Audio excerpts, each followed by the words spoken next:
Hello guys, ജനാബോളിലേക്ക് എല്ലാവർക്കും സ്വാഗതം. ചില്ലുകുപ്പിലെ അത്ഭുത കാഴ്ചകൾ. ഞാനൊരു 3-4 ടെറേറിയം സെയിലിനുണ്ടെന്ന് പറഞ്ഞാൽ അതിനകത്ത് മറ്റൊരു ടെറേറിയം കൂടെ ഞാൻ ഇന്ന് പരിചയപ്പെടുത്താം. ഈ ടെറേറിയം കണ്ടോ?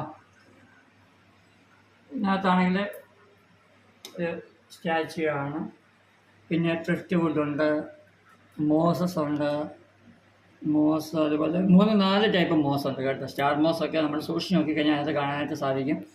ഫിറ്റോണിയ ഉണ്ട്, റെഡും ഉണ്ട്, ഗ്രീൻ ഫിറ്റോണിയ ഉണ്ട്, പെപ്രോമിയ ഉണ്ട്, പിന്നെ ഫൈക്കസ് പൂമില ഉണ്ട്.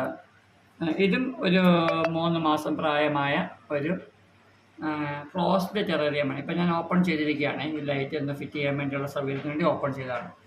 അത് ട്രിഫ്റ്റ് വുഡൊക്കെ, അതുപോലെ തന്നെ നമുക്ക് അത്യാവശ്യത്തിന് നല്ല ക്വാണ്ടിറ്റിയിൽ സ്പ്രിംഗ് ടൈൽസ് ഇതിനകത്തുണ്ട്, ഓൾറെഡി ഉണ്ട്. നമ്മളിതിനകത്ത് സൂക്ഷിച്ച് നോക്കുവാണെങ്കിൽ നമുക്ക് ട്രിഫ്റ്റ് വുഡിലോട്ടൊക്കെ കണ്ട് ഇത് കാണാൻ പറ്റുമോ? കണ്ടോ ഈ സ്പ്രിംഗ് ടൈലൊക്കെ ഓടി കളിക്കുന്നത് കണ്ടോ? ഒരുപാടുണ്ട്. ഇത് നമ്മൾ സൂക്ഷിച്ച് നോക്കിക്കഴിഞ്ഞാൽ നമുക്ക് കാണാനായിട്ട് സാധിക്കും. കണ്ടോ സ്പ്രിംഗ് ടൈൽ പോകുന്നതുണ്ടോ? അപ്പോൾ ഒരുപാട് സ്പ്രിംഗ് ടൈൽസൊക്കെ ഇതിനകത്തുണ്ട്. അതുപോലെ തന്നെ സൂക്ഷ്മജീവികളുണ്ട്. ഇത് ഓൾറെഡി സെറ്റായ ഒരു ടെറേറിയമാണ്. ഇതും നമുക്ക് സെയിലിനായിട്ടുള്ള ഒരു നമ്മുടെ ഓഫീസ് സ്പേസിൽ, അതുപോലെ തന്നെ ബെഡ്റൂമിൽ, ഡൈനിങ് റൂമിലൊക്കെ നമുക്കിത് പ്ലേസ് ചെയ്യാൻ പറ്റും. എവിടെ വെച്ചാൽ നമ്മൾ ശ്രദ്ധിക്കേണ്ട ഒരു കാര്യം, അത്യാവശ്യം ലൈറ്റ് നമ്മൾ പ്രൊവൈഡ് ചെയ്യുക എന്നുള്ളതാണ്. മെയിൻ്റെനൻസ് ഒന്നും ഇല്ലാത്ത ഒരു സിമ്പിളായിട്ടുള്ള ഒരു ടെറേറിയമാണ്. എങ്ങനെയുണ്ടോ? നിങ്ങൾക്ക് ഇത് ഇഷ്ടമായോ?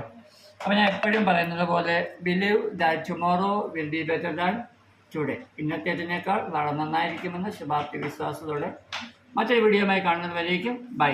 Thank you.